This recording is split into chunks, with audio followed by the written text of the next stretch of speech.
Selanjutnya kami persilakan pada Ibu Titin yang nanti kita akan jawab di segmen selanjutnya. Silakan Ibu Titin. Baik. Bismillahirrahmanirrahim. Assalamualaikum warahmatullahi wabarakatuh. Perkenalkan, nama saya Mak Titin ya. Pada kesempatan kali ini yang ingin saya tanyakan yaitu sebagai manusia biasa ya, pasti kita tidak terlepas dari sifat-sifat yang tadi Pak Kiai dan Pak Habib jabarkan. Bagaimana caranya ya agar tidak terbesit di dalam hati kita sifat sombong dan iri tersebut. Demikian, wassalamualaikum warahmatullahi wabarakatuh. Waalaikumsalam warahmatullahi wabarakatuh. Terima kasih Emak Titin ya. Insya Allah nanti akan dijawab oleh Habibana selepas pesan-pesan berikut ini. Damai Indonesiaku.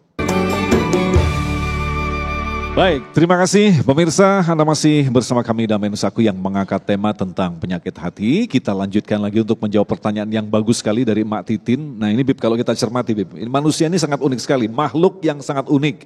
Di lain sisi Allah benci dengan kesombongan, kedengkian. Tetapi kenapa sifat-sifat ini dititipkan justru di dalam diri manusia? Lantas bagaimanakah? Seperti Ibu Titin tadi katakan, kita bisa nggak menghilangkan sifat-sifat ini? Habibana. Izin Kiai Syahdan. Para pemirsa yang dimuliakan Allah, para jamaah yang hadir di Masjid Al-Madinah. Bagaimana cara kita menghindari, menghilangkan kesombongan? Yang paling pertama adalah hendaknya kita semua itu sadar diri, sadar posisi.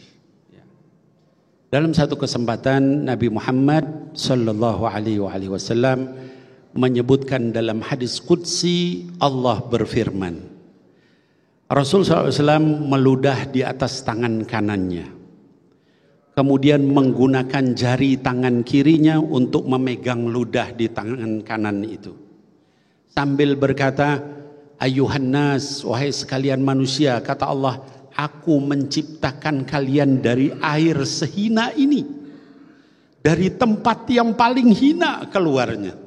Apa yang mau kalian sombongkan? Jadi cara supaya kita nggak sombong tuh kita tahu diri. Ya. Di dalam surah Al-Isra misalnya Allah katakan, wala tamshi fil ardi maroha. Jangan kamu kalau berjalan di atas bumi itu menyombongkan diri. Kenapa? Kata Allah, innaka lan takhriqal arda wa lan tablughal jibala tula. Kamu tuh nggak bisa nembus sampai ke dalam bumi. Kamu juga nggak bisa menjulang sampai setinggi gunung. Kecil ya kita itu.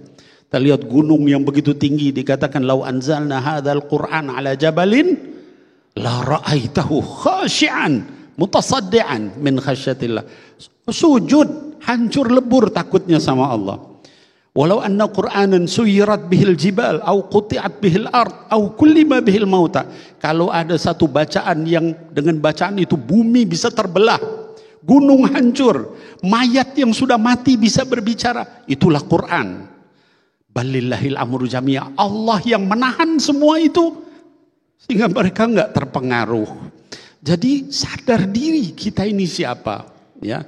Hadirin wal hadirat yang dimuliakan Allah, tadi saya kutip pernyataan seorang ulama ya, Al-Imam Sufyan ibni Uyainah, yang beliau katakan dosa itu kalau karena syahwat diampuni. Contohnya Adam makan buah itu lalu kemudian dimarahi sama Allah, dimurkai, lalu kemudian dia bertobat.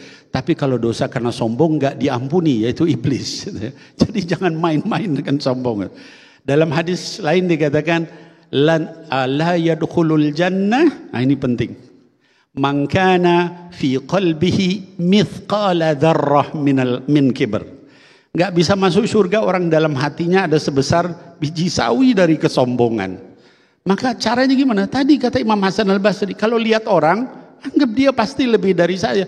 Orang kita enggak tahu kebaikannya, ya. Kita tahu kebusukan kita sendiri, gitu ya. Jadi kita tahu diri. Ada lagi ulama yang lain ya, Sayyidina Urwah ya Ibnu Zubair. Beliau katakan satu-satunya nikmat Allah, tadi Kiai Syahdan menyampaikan tentang hasad.